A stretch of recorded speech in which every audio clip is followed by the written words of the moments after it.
قاتلوهم يعذبهم الله بأيديكم ويخزهم وينصركم. السلام علیکم ناظرین، میں ہوں عدنان ہدایت. پروگرام قرآن سے روحانی علاج میں ہم آپ کو خوش آمدید کہتے ہیں. آج ہمارے ساتھ اسلامی اسکالر قاری عبدالباسط سلفی صاحب موجود ہیں. آج ہم ان سے پوچھیں گے کیا پتھر پہننے سے جادو کا علاج کیا جا سکتا ہے، اور کیا پتھر سے کسی بیماری سے شفا بھی مل سکتی ہے. السلام علیکم قاری صاحب.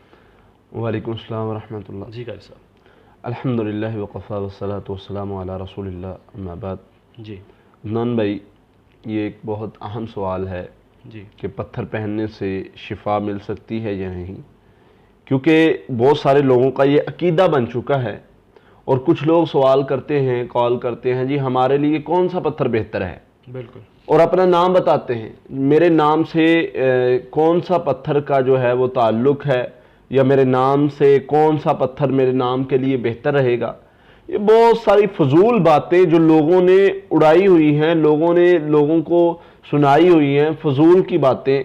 کچھ لوگوں نے اپنی دکانداری کو چمکانے کے لیے، اور کچھ لوگوں نے بس لوگوں کو گھمانے پھرانے کے لیے یہ باتیں، فضول کی باتیں، کہ آپ کے نام کے ساتھ کسی پتھر کا تعلق ہوتا ہے، آپ کا نام جو ہے وہ پتھر جو ہے وہ آپ کے نام کے ساتھ تعلق ہوگا، اور جو آپ وہ پہنیں گے تو آپ کی قسمت کھل جائے گی، آپ کے پاس دولت آئے گی، آپ کو نفع ہوگا، آپ پر جادو نہیں ہوگا. اس طرح کی بہت ساری باتیں لوگوں کو ڈراتے بھی ہیں، غلط پہنیں گے تو نقصان بھی ہوگا. ہاں، اس لیے جی وہ نام سے آپ میچ کر کے وہ ایک میرا دوست تھا، وہ کوئی ناگ پہنتا تھا، تو اس نے نا مجھے دکھایا، کہتا جی یہ دیکھیں یہ ناگ کیسا رہے گا. جی تو میں نے کہا یار اچھا ہے. تو کہتے جی یہ میں نہیں پہن سکتا. میں نے کہا کیوں؟ کہتے جی یہ میں پہن لوں تو اس کے پہننے سے مجھے غصہ بہت آتا ہے. اچھا. میں نے کہا کیوں یار، یہ کیا؟ یہ جی پتھر گرم ہوتا ہے، یہ جی اس پتھر کی خاصیت یہ ہے، اس ناگ کی خاصیت یہ ہے کہ اس سے پہننے سے نا انسان کو غصہ بہت آتا ہے. میں نے کہا یار عجیب بات ہے. اچھا میں نے اس سے لے لیا، میں نے 8-10 دن پہنا، مجھے تو کوئی غصہ نہیں آیا. میں نے کہا یار یہ رکھ لو، یہ تم لوگوں پر ہی اثر کرتا ہے، مجھ پر نہیں اثر کرتا.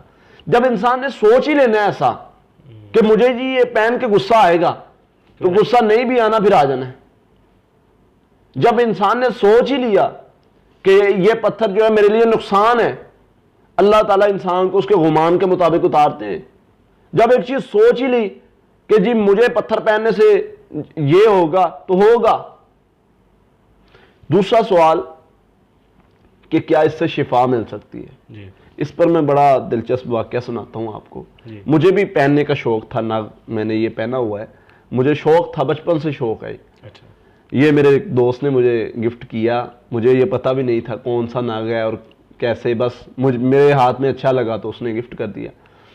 تو وہ جو ہے، میں بچپن میں نا بازار سے گزر رہا تھا تو وہاں پہ نا ناگ لگے ہوئے تھے. اچھا. میں اس بندے کے پاس گیا، میں نے کہا یار یہ دکھانا مجھے کون سا ناگ ہے. میں پہن کے دیکھ رہا تھا. اب میں نے ایک اٹھایا، کہتا جی اس کو نہ ہاتھ لگانا. میں نے کہا کیوں؟ کہتا یہ جو ہے وہ گردے کی درد کے لیے. اچھا. اچھا. میں نے کہا اس کے علاوہ یہ؟ میں پوچھنے لگ گیا.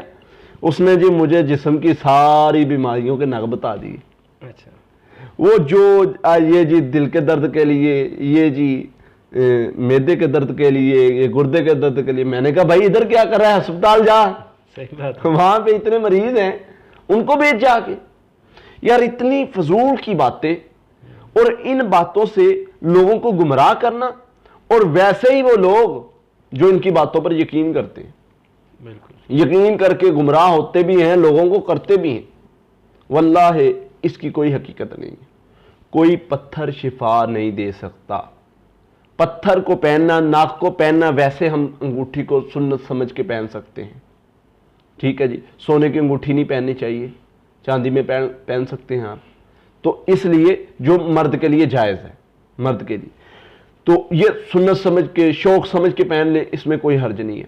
لیکن اگر میں کہوں کہ اس سے پہننے سے میری بیماری دور ہوتی ہے، مجھے نفع ملتا ہے، میرا نقصان ہوتا ہے، یہ کوئی بھی چیز اللہ کے علاوہ نفع نقصان پہنچانے کی قادر نہیں ہے. یہ چیزیں، یہ پتھر، یہ تعویذ، یہ ڈوریاں، یہ کڑے، یہ ہمیں نفع نقصان نہیں پہنچا سکتے. آقا علیہ الصلوۃ والسلام کے دور سے پہلے یہی عقیدہ تھا، مشرکین کا یہی عقیدہ تھا. وہ لوگ ان چیزوں کو نفع نقصان کا مالک سمجھتے تھے. اب جانتے ہیں کہ آقا علیہ الصلوۃ والسلام کے دور سے پہلے لوگوں میں یہ چیزیں عام تھیں. ایک بندہ آیا میرے پاس, معالج تھا, اچھا, میری اس کے ساتھ بیٹھک ہوئی, تو وہ اس طرح کے ریکمینڈ کرتا تھا کہ یہ فلاں ناگ پہنو, فلاں پتھر پہنو, تو اس سے آپ کو شفا ملے گی, ٹھیک ہو جائیں گے, یہ فائدہ ملے گا. میں نے اس سے پوچھا بھائی یہ آپ کیوں پہناتے ہیں, یا آپ کڑے پہنا رہے ہیں, تعویذ ڈوریاں پہنا رہے ہیں, یہ کیوں پہناتے ہیں؟ تو کہتا جی یہ مجھ پر اس نے الٹا نا سوال کر دیا, کہتا آپ یہ بتائیں اس کی شروعات کہاں سے ہوئی ہے؟ میں نے کہا میں بتاتا ہوں شروعات کہاں سے ہوئی. میں کہا اللہ کے نبی صلی اللہ علیہ وسلم کے دور سے پہلے نا وہ لوگ تھے جو میں نے حدیث بیان کی کہ وہ لوگ کڑے پہنتے تھے, وہ لوگ مندریاں پہنتے تھے, انگوٹھیاں پہنتے تھے کہ یہ فلاں کام کے لیے, یہ فلاں کام کے لیے, یہ فلاں کام کے لیے. آقا علیہ الصلوۃ والسلام نے فرمایا جس نے کڑا پہنا شفا کے لیے, انگوٹھی پہنی, ڈوری باندھی, وہ اس کے سپرد کر دیا جائے گا, اللہ تعالیٰ اپنا ذمہ اٹھا لیں گے, اس کو شفا نہیں ملے گی, تو اللہ تعالیٰ اس کو اس مرض میں مبتلا کر دیں گے. میں کہا نبی صلی اللہ علیہ وسلم نے تو ان لوگوں کے بارے میں یہ بتایا اور یہ ان کا طریقہ تھا. میں نے کہا پھر, کہتا اسی لیے ہم کرتے ہیں. میں نے کہا پھر آپ کرتے نہیں, کوئی مسئلہ نہیں. تو ایسے لوگ جنہوں نے, یہ ان کا عقیدہ ہے مشرکین مکہ کا. اسلام نے ہمیں عقیدہ کیا دیا, آقا نے ہمیں عقیدہ کیا سکھایا. حضرت عمر رضی اللہ تعالیٰ نے حجر اسود کا بوسہ لیا اور کیا کہا, تاریخی الفاظ دہرائے, کہا حجر اسود نہ تو سب سے جنت کا پتھر, سب سے قیمتی اعلیٰ دنیا میں پتھر جو ہے وہ حجر اسود کا ہے, اور فرمانے لگے تو نہ نفع دے سکتا ہے نہ نقصان دے سکتا ہے, نفع بھی میرا اللہ دیتا ہے, نقصان بھی میرے اللہ کے حکم سے آتا ہے, اگر تجھے میرے نبی نے بوسہ نہ دیا ہوتا میں تجھے بوسہ نہ دیتا. یہ ہمیں عقیدہ سکھایا ہے. کوئی پتھر, کوئی کڑا, کوئی چیز نفع اور نقصان کی مالک نہیں ہے. نفع اور نقصان کا مالک کون ہے؟ وہ اللہ ہے. اس کے علاوہ اگر ہم کہیں کہ کوئی پتھر شفا دے سکتا ہے, کوئی پتھر جادو دور کر سکتا ہے, کوئی پتھر جو ہے وہ ہماری تکالیف دور کرے گا اور ہمیں مال و دولت دے گا, یہ اس قادر نہیں ہے. بالکل. اس کے ساتھ ایک اور چیز کہ پتھر, بعض چیزیں ایسی ہیں, بعض ناگ, بعض پتھروں پر تجربات کیے گئے کہ ان کی تاثیر کے بارے میں کہ وہ تاثیر کیا رکھتے ہیں. کچھ پتھر اور ناگ ایسے ہیں جو تاثیر رکھتے ہیں, جن میں تاثیر ہوتی ہے. تاثیر کیسی؟ کہ وہ انسانی جسم پر کچھ نہ کچھ اثر انداز ہو سکتے ہیں. وہ کیسے, وہ میں آپ کو بات سمجھا دوں. جیسے کہ آپ گرم سوٹ پہنتے ہیں تو آپ گرمی محسوس کرتے ہیں, ٹھیک ہے. اگر آپ جو ہے وہ کوئی دوائی استعمال کرتے ہیں تو آپ کچھ محسوس کرتے ہیں. یہ اگر کچھ پتھر ایسے ہیں جن پر جو ہے تحقیق کی گئی کہ وہ انسانی جسم کے ساتھ لگے رہنے سے انسانی جسم پر کچھ نہ کچھ اثر انداز کرتے ہیں, یہ الگ بات ہے.